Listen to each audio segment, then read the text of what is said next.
Salut à tous. Bienvenue sur ma chaîne. Aujourd'hui, je vais vous expliquer un film d'action de science-fiction intitulé Forteresse. Soyez prêts pour quelques spoilers à venir. Prends soin.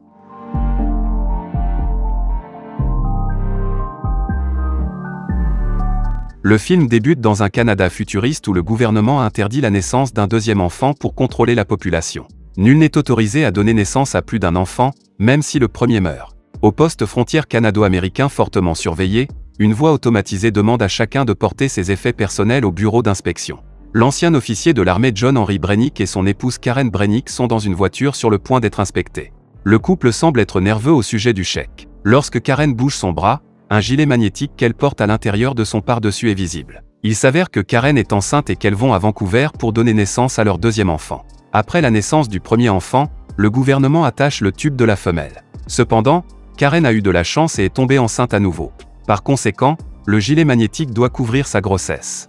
Arrivés au centre d'inspection, les militaires leur ordonnent de sortir de la voiture avec leurs affaires. Alors qu'un soldat vérifie le sac de Karen, une fille devant eux est arrêtée parce qu'elle est enceinte. Mais alors que Karen traverse le scanner, le gilet magnétique l'empêche d'alerter les gardes. Le couple est en sécurité à l'extérieur mais un garde s'approche d'eux et remarque le gilet magnétique sur Karen. Une alarme se met à sonner et les soldats les attaquent. John parvient à les combattre et s'enfuit avec Karen pour traverser le pont. Alors que les soldats les poursuivent, John demande à Karen de s'enfuir sans lui et elle accepte à contre-séance. John est bientôt arrêté, mais Karen parvient à s'enfuir. Dans la scène suivante, nous voyons John et d'autres prisonniers comme lui dans un véhicule, emmenés dans une prison appelée la Forteresse. Il s'agit d'une prison privée à sécurité maximale gérée par la société. La forteresse se trouve au milieu d'un immense désert et il est impossible de s'échapper de la prison. Ils pénètrent dans l'établissement et les gardes les obligent à se déshabiller. Une voix en arrière-plan accueille les prisonniers dans la forteresse et se présente comme le réalisateur Poe. Les détenus sont ensuite conduits dans une salle où chacun est équipé d'un système de renseignement psychologique. Le système est installé dans leur intestin et se déclenche lorsque quelqu'un enfreint les règles de la prison. Le processus est appelé enquête. Poe annonce qu'après l'implantation de la technologie, les prisonniers qui franchissent la ligne jaune au sol seront induits par une douleur extrême dans l'abdomen, et ceux qui franchissent la ligne rouge mourront instantanément. L'un des détenus devient nerveux et franchit la ligne jaune. Dès qu'il le fait, il tombe de douleur. Il franchit aussi accidentellement la ligne rouge. L'estomac de l'homme commence à gonfler et finit par éclater. D'autres sont mis dans un ascenseur qui va sous terre. Il est révélé que la prison a 30 étages sous terre. John et un codétenu nommé Nino Gomez sont laissés à l'étage. Ils sont accueillis par un appareil de surveillance appelé le Z-10 qui les emmène dans une cellule de prison surpeuplée. L'un des détenus nommé Stick crie après Z, affirmant que la cellule a déjà trop de monde mais Z menace à la place de l'intestiné. Les cellules ont un faisceau laser qui empêche les détenus de sortir lorsqu'ils ne sont pas nécessaires. John se présente à un autre détenu nommé le jour J. Alors qu'ils sont sur le point de s'endormir, le troisième détenu nommé Abraham dit à John de ne pas rêver. Après que tout le monde se soit endormi, Z vient inspecter les prisonniers. Il scannait le visage de John et entre dans son rêve. John rêve qu'il fasse l'amour avec Karen. Quelque part ailleurs dans la salle de surveillance, le directeur de la prison, Poe, regarde le rêve de John et se passionne pour Karen. Il rappelle à John que rêver est un processus de pensée non autorisé qui n'est pas autorisé dans l'établissement et le réveille. Une douleur aiguë dans son abdomen le fait se débattre, ce qui suggère qu'il a été intestinal. Le lendemain, les détenus sont amenés à travailler dans des constructions souterraines. Un détenu homosexuel nommé Maddox agresse sexuellement Nino. John vient à son secours et combat Maddox. Z arrête l'agitation en déclenchant l'appareil dans leur abdomen. Plus tard, tous les trois sont gardés dans une minuscule cellule laser et on leur demande qui a commencé le combat. Nino a trop peur de Maddox, pour dire la vérité. Pour sauver Nino, John ment en disant qu'il a lui-même commencé le combat. Il est ensuite emmené au bureau de Poe où Abraham rase la barbe de Poe. Poe montre à John une vidéo en direct de Karen en train de se doucher.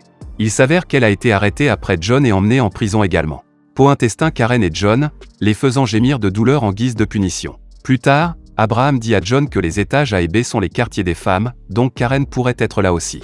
Ensuite, nous voyons Karen dans sa cellule parler à une autre fille enceinte. Alors que son estomac commence à lui faire mal, deux gardes l'emmènent. Tout le monde dans le quartier des femmes est enceinte. Karen se rend compte que l'établissement fait quelque chose avec leur nouveau-né. Dans le quart masculin, Maddox se bat avec John. Les hommes se lancent dans une bataille intense alors que tout le monde dans l'établissement les regarde, ainsi que Poe depuis sa cabine. Karen voit son mari de son étage et est surprise.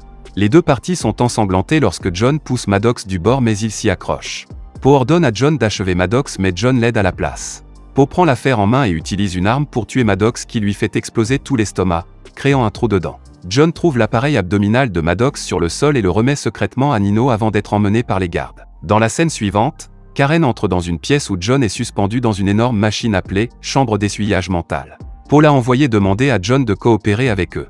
Ils parlent pendant un moment mais les gardes l'entraînent bientôt. La machine commence à bouger avec John en le faisant halluciner, c'est sa punition pour ne pas avoir obéi à l'ordre du réalisateur Poe de tuer Maddox.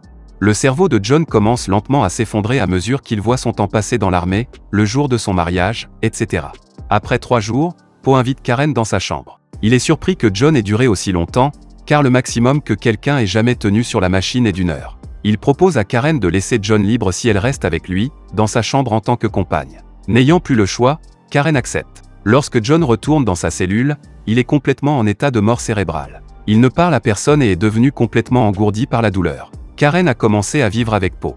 Une nuit, elle se réveille pour voir Poe sur une chaise attachée à plusieurs fils. Il s'avère qu'il a été modifié pour devenir un humain avancé. Il ne dort ni ne mange, mais consomme des acides aminés 1 fois par mois. Il en va de même pour tous les enfants nés en prison. Il passe par plusieurs procédures pour être transformé en humain avancé, de sorte qu'un jour, l'humanité puisse être libérée de la surpopulation et de la famine. Poe a été l'un des premiers bébés à être expérimenté. Karen est choquée par l'information. 4 mois passent et John n'a toujours pas récupéré. Abraham lui dit que le ventre de Karen est enfin visible et que son bébé naîtra bientôt dans le monde. John ne réagit pas, mais verse une seule larme. Cette nuit-là, Karen incite Poe à boire de l'alcool, ce qui le fait s'évanouir. Elle utilise le panneau de commande pour contrôler le rêve de John, dans lequel elle voit la version enfant de John piégée dans une fosse. Elle le fait sortir de la fosse, ramenant le vrai John à la conscience. Ses amis détenus sont choqués et heureux de le retrouver. John demande à Abraham de l'aider à s'échapper de la prison avec Karen. Abraham est sceptique mais accepte quand même de le faire pour John. Abraham parle à Karen du rétablissement de John. Elle est ravie que son plan fonctionne.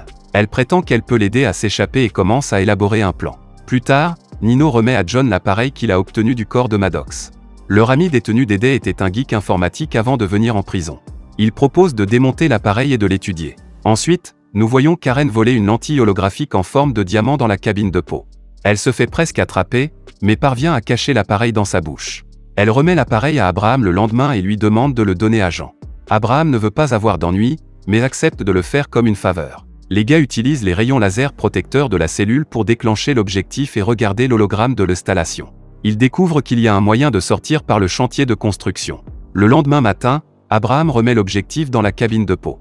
Poe demande à Karen de divorcer de John et de l'épouser. Il prétend qu'il traitera l'enfant comme le sien et promet même de laisser John libre. Karen accepte l'offre pour son mari et son enfant. Pendant ce temps, le jour J découvre le fonctionnement du dispositif intestinal. L'appareil est magnétique et peut être utilisé pour faire sortir les appareils d'autres corps. Ils essaient la procédure et sont surpris quand cela fonctionne. Ils sortent tous leurs appareils intestinaux. Le lendemain, Poe est alerté par Z pour regarder à travers les images de la caméra de sécurité, où il voit Karen voler l'objectif et Abraham le remettre. Il est en colère de voir qu'il a été trahi, mais Z l'informe qu'il a été licencié à cause de sa négligence.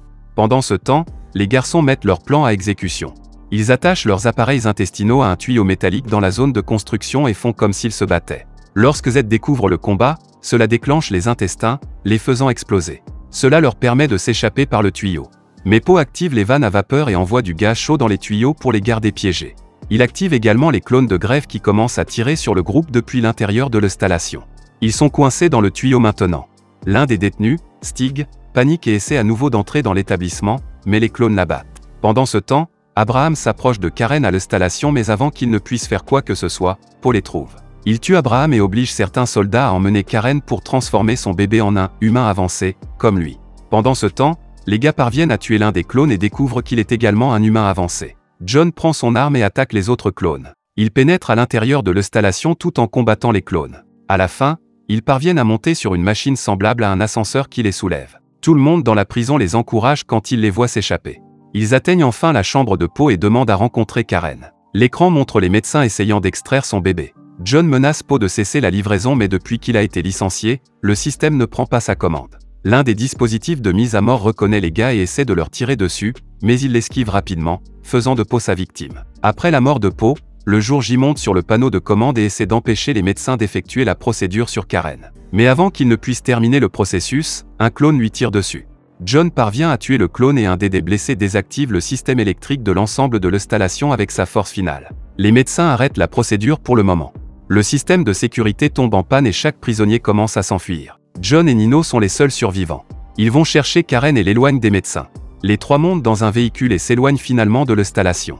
Ils ne s'arrêtent que lorsqu'ils traversent la frontière et atteignent le Mexique. Karen est sur le point d'accoucher dans un hangar lorsque le véhicule dans lequel il roulait se met à bouger tout seul. Il s'avère qu'il est toujours contrôlé par l'établissement. Il frappe Nino et le tue. John sort pour combattre le véhicule alors que Karen est en travail à l'intérieur du hangar. John attaque le véhicule avec l'arme précédente et l'explose. Mais le véhicule heurte le hangar, et Karen est enterrée dans ses restes. Un John en détresse cherche sa femme et la trouve en sécurité à proximité. Elle a un nouveau-né dans ses mains. Le film se termine alors que les deux regardent leur enfant avec fascination. Abonnez-vous pour plus de vidéos comme celle-ci, activez les notifications et laissez un like pour aider la chaîne. Merci d'avoir regardé.